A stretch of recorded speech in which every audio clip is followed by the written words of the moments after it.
Welcome to guys. ನಾನು ನಿಮ್ಮ ಪ್ರೀತಿಯ ವಿಶ್ವ ಮಾತಾಡ್ತಿದ್ದೀನಿ. ಸೊ ಇವತ್ತು ನಾವು ಬಂದಿರೋದು ಬಿಜಾಪುರದ ಗಗನ್ ಮಹಲ್ಗೆ. ಎಲ್ಲರಿಗೂ ಸೊ ಬಹುಮನಿ ರಾಜ ಯಾವಾಗ 5 ಮನೆತನ ಆಗಿ ವಿಭಾಗ ಆಯಿತೋ ಆವಾಗ ಈ ಬಿಜಾಪುರ ಆದಿಲ್ಶಾಹಿಗಳು ತಮ್ಮ ರಾಜಧಾನಿಯನ್ನು ಈ ಬಿಜಾಪುರದಲ್ಲಿ ಸ್ಥಾಪನೆ ಮಾಡಿದ್ರು. ಈ ಬಿಜಾಪುರದಲ್ಲಿ ಸ್ಥಾಪನೆ ಹಲವಾರು ತಮ್ಮ ಮೊನ್ಯುಮೆಂಟ್ಸನ್ನು ಕಟ್ಟಡಗಳನ್ನು ತುಂಬ ಚೆನ್ನಾಗಿ ಇದು ಮಾಡಿದ್ದಾರೆ. ಸೊ ಅದರಲ್ಲಿ ಇದು ಕೂಡ ಒಂದು ಗಗನ್ ಮಹಲ್ ಒಂದು.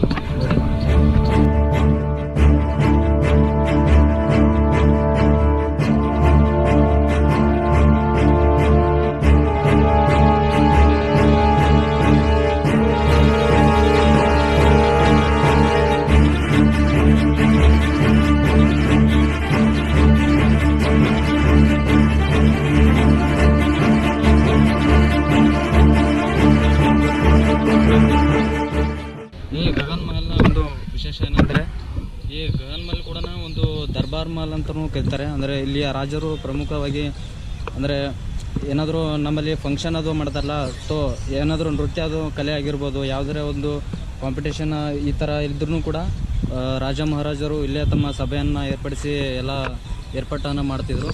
ಸೊ ಇಲ್ಲಿ ನೋಡ್ತಾ ಇರಬೇಕು. ಅಂದರೆ ಮುಂಚೆ ಎಲ್ಲ ಈ ಗಗನ್ ಮಹಲ್ನ ಬಂದಿ ಗಾರ್ಡನ್ ಅಥವಾ ಒಂದು ಗಾರ್ಡನ್ ಅಂತಲೇ ಕರಿತಾರೆ. ಯಾಕಂದರೆ ಸುಮಾರು ಇಲ್ಲಿ ಮೊದಲು ಈ ಥರ ಎಲ್ಲ ಇರಲಿಲ್ಲ. ಅಂದರೆ ಈ ಥರ ಗಾರ್ಡನು ಈ ಥರ ಎಲ್ಲ ಇರಲಿಲ್ಲ. ತುಂಬ ಬೇರೆಯೇ ಇತ್ತು. ಸೊ ಹಂದಿಗಳು ಈ ಥರ ಈ ಕಡೆ ಎಲ್ಲ ಬರ್ತಾಯಿದ್ದು, ಆ ಕಡೆ ಕೊಚ್ಚೆ ಇತ್ತಲ್ಲ. ಸೊ ಅದಕ್ಕಾಗಿ ಇಲ್ಲಿ ಹಂದಿ ಗಾರ್ಡನ್ ಅಂತ ಕರಿತಿದ್ರು. ಇವಾಗೆಲ್ಲ ಗಾರ್ಡನ್ ಮಾಡಿ ಚೆನ್ನಾಗಿ ಮಾಡಿದ್ದಾರೆ ಟೂರಿಸಮ್ಗೆ. ಸುಮಾರು ಜನ ಸಂಡೇ ಲೀವ್ ಇದ್ದಾಗ ಸುಮಾರು ಜನ ಬಂದು ಕೂತ್ಕೋತಾರೆ, ಎಲ್ಲರೂ ಪಿಕ್ನಿಕ್ ಬರ್ತಾರೆ. ಸೊ ನೋಡಿ ಇದೆ ಈ ದರ್ಬಾರ್ ಮಹಲ್ನ ಕಟ್ಟಿಸಿದ್ದು ಅಂದರೆ 1ನೇ ಅಲಿ ಆದಿಲ್ ಶಾ. ಅವನು 1561ರಲ್ಲಿ ಇದನ್ನು ನಿರ್ಮಾಣ ಮಾಡ್ತಾನೆ. ಅಂದರೆ ಇದು ನಿರ್ಮಾಣ ಮಾಡಿದ್ದು 2 ಕಾರಣಕ್ಕೆ. ಅದು ತನ್ನ ಆಸ್ಥಾನಕ್ಕಾಗಿಯೂ ಇದನ್ನು ನಿರ್ಮಾಣ ಮಾಡಿರ್ತಾನೆ. ಮತ್ತು ಯಾವುದಾದ್ರೂ ಸಭೆ ಅಥವಾ ಏನಾದರೂ ಇರಲಿ, ಅಥವಾ ಅವನು ಇಲ್ಲಿ ಕೂತ್ಕೊಂಡು ಸಭೆಯನ್ನು ಮಾಡೋದು ಮತ್ತು ಈ ಥರನೂ ಮಾಡ್ತಿದ್ರು. ಇದು ನೋಡಿ ಇಲ್ಲಿ ಸೆಂಟರ್ ಗ್ಯಾಪ್ ಇದೆಯಲ್ಲ, ಈ ಸೆಂಟರ್ ಗ್ಯಾಪೇ ಅದು ರಾಜರಂತೂ ನಡ್ಕೊಂಡು ಬರೋದು ಬಂದು, ಆಮೇಲೆ ನೆಕ್ಸ್ಟು ಆ ಕಡೆ ಬಂದು ಅಲ್ಲಿಂದ ಹೋಗೋದು. ನೀವು ನೋಡ್ಬೋದು ತುಂಬ ದೊಡ್ಡದಾಗಿಂತಕ್ಕಂಥ, ಅಂದರೆ ಮೇಲೆ ಛತ್ತನೆ ಇರಲಾರದೆ ಒಂದು ಕಟ್ಟಡ ಇದು. ನೀವು ನೋಡ್ಬೋದು.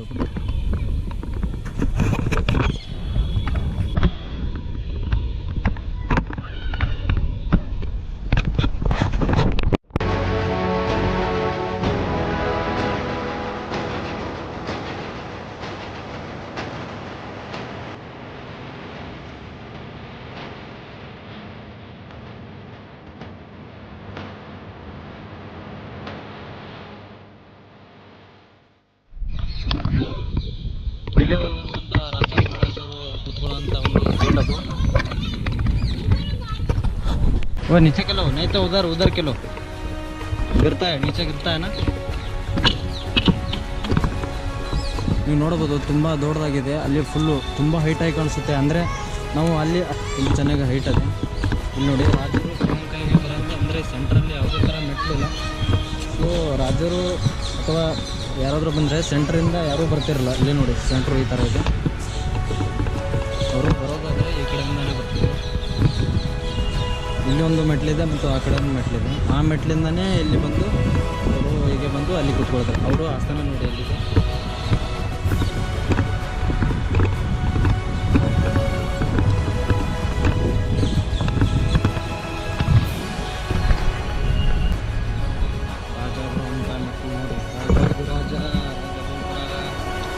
ರಾಜ ಈಗ ಬಂದು ಇಲ್ಲೇ ಬಂದು ಕೂತ್ಕೊಳ್ತಿದ್ದ. ಇಲ್ಲಿ ನೋಡುವಂಥ ಪ್ಲೇಸು. ಅಂದರೆ ರಾಜ ಯಾವುದೇ ಥರ ಒಂದು ನಿರ್ಣಯ ತಗೊಳ್ತಾ ಇದಿರ್ಬೋದು, ಅಥವಾ ಏನಾದರೂ ಒಂದು ಬೇರೆ ಥರ ಯುದ್ಧ ಅದು ಮಾಡ್ತಿರ್ಬೋದು. ಆ ಸಂದರ್ಭದಲ್ಲಿ ತನ್ನ ಎಲ್ಲ ಸೈನಿಕರನ್ನು ಕರ್ಕೊಂಡ್ಬಂದು ತಾನು ಕೂತ್ಕೊಳ್ಳೋಂಥ ಜಾಗ ಇದೇ ಸೆಂಟರ್. ಇಲ್ಲೇ ರಾಜ ಕೂತ್ಕೊಳ್ಳೋಂಥ ಸ್ಥಳ. ಮತ್ತು ಈ ಕಡೆ ಕೆಲವೊಂದು ರೂಮ್ಗಳಿದ್ದಾವೆ. ಇವಾಗೆಲ್ಲ ಫಂಕ್ಷನ್ ಅಲ್ಲಲ್ಲಿ ನೋಡಿರ್ತಾರೆ, ಆ ಕಡೆ ಈ ಕಡೆ ಸೈಡಲ್ಲಿ ರೂಮ್ ಇದೆ. ಅದೇ ಥರ ಈ ಕಡೆ ಸೈಡಲ್ಲಿ ರೂಮ್ ಇದೆ.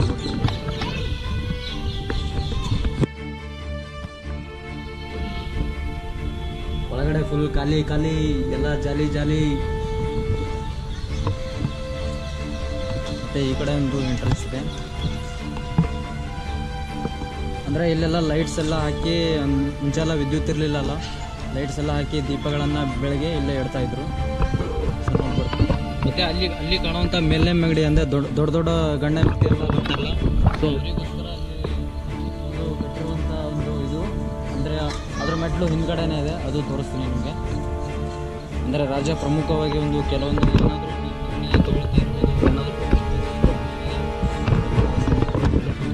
ನೋಡಿ ಸೈನಿಕರು ಮತ್ತು ಎಲ್ಲ ರಾಜ್ಯಗಳು ಸೈನ್ಯಾಧಿಕಾರಿಗಳು ಬಂದು ಇಲ್ಲೇ ಕುತ್ಕೊಳ್ತಾ ಇದ್ರು.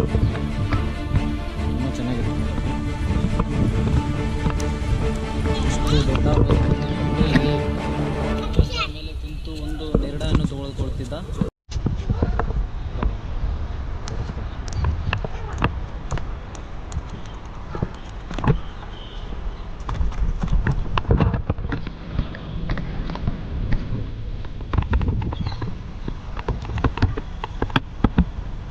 ಈ ಕಡೆ ಸ್ವಲ್ಪ ಜಾಗ ಇದೆ ಮತ್ತು ಆ ಕಡೆ ಸ್ವಲ್ಪ ಜಾಗ ಇದೆ. ಅಲ್ಲಿ ಅಂದರೆ ಇದಕ್ಕೆ ಏನಂದರೆ ಛತ್ತ ಇಲ್ಲ. ಸುಮಾರು ಮುಂಚೆ ಎಲ್ಲ ಇಲ್ಲೆಲ್ಲ ತುಂಬ ಕಟ್ಟಡಗಳಿದ್ವು. ಅಂದರೆ ಯುದ್ಧ ಸಮಯದಲ್ಲಿ ಅದೆಲ್ಲ ಕಟ್ಟಡಗಳೆಲ್ಲ ಬೀಳಿಸಿದ ಸಲುವಾಗಿ ಇಲ್ಲಿ ಫುಲ್ಲು ಜಾಗ ಈ ಥರ ಮಾಡಿದ್ದಾರೆ. ಈ ಕಡೆ ನೋಡು, ಇದು ಕೋಟೆ.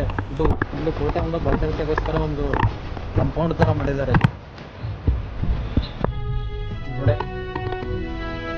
ಏನೋ ಕಾಣ್ತಿದೆಯಲ್ಲ, ಸಾಲಿಗೆ ದೀಪಗಳನ್ನು ಹಚ್ಚಿ ಬಳಸ್ತಿದ್ರು. ಅಂದರೆ ಕೋಟೆ ಚೆನ್ನಾಗಿ ಕಾಣ್ತಿತ್ತು. ಮೊದಲೆಲ್ಲ ವಿದ್ಯುತ್ ಎಲ್ಲ ಇವಾಗ ನೋಡಿ ಈ ಥರ ಎಲ್ಲ ಗಾರ್ಡನ್ ಮಾಡಿದ್ದಾರೆ. ನಾನು ನಿಮಗೆ ಹೇಳಿದ್ನಲ್ಲ ಮುಂಚೆ, ಅಲ್ಲಿ ಮೇಲೆ ಕಾಣ್ತಿರುವಂಥ ಜಾಗನೇ ಇದೆ. ಮೆಟ್ಲು ಇಲ್ಲೆಲ್ಲ ಒಳಗಡೆ ಹೋಗೋಕ್ಕೆ ಅಂತ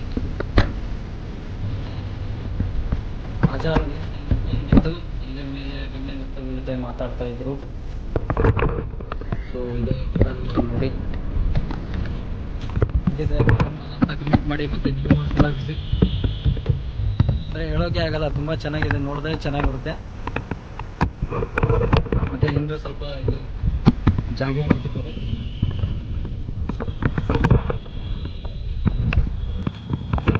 ಇದು ಈ ಗಗನ್ ಮಹಲ್ನ ಒಂದು ಕತೆ. ನೋಡಿ ಸಣ್ಣ ತುಂಬ ಜನಗಳು ಎಲ್ಲ ಬಂದು ಇಲ್ಲಿ ಕೂತ್ಕೊತಾರೆ.